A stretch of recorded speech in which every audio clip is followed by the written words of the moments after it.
สวัสดีครับวันนี้เราจะพาไปเที่ยวลาวนะครับบุญสวงเรือที่ลาวนะครับภาพบรรยากาศระหว่างเวลาเดินทางนะครับอยู่นี่ก็คือคล้ายๆกับประเทศไทยเนาะครับเนาะภาพบรรยากาศหรือว่าในกลางเมืองเนาะนี่มีร้านอาหารมียังขายต่างๆของกินเยอะแยะเต็มไปเบิดเนาะครับเนาะ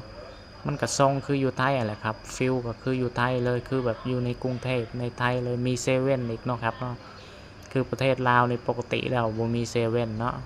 อันนี้เซเว่นเพิ่งมาเนาะเพิ่งมาเปิดเนาะอันนี้ก็ระหว่างทางเขาก็ย่างไปเรื่อยๆนะครับคือไม่บ่มีรถขี่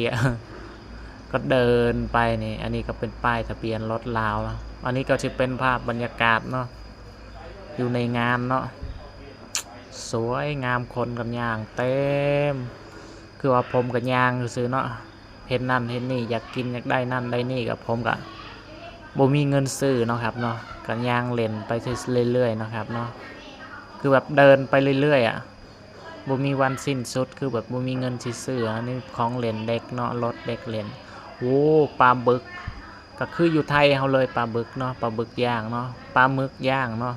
บ่แม่นปลาบึกเนาะปลาหมึกนี่จะเป็นห้านขายเสื้อผ้าทรงเดียวกับอยู่ไทยเนาะนี่ก็จะเป็นจริงที่เฮาเห็นข้างหน้านี่ก็จะเป็นฝั่งไทยเนาะครับ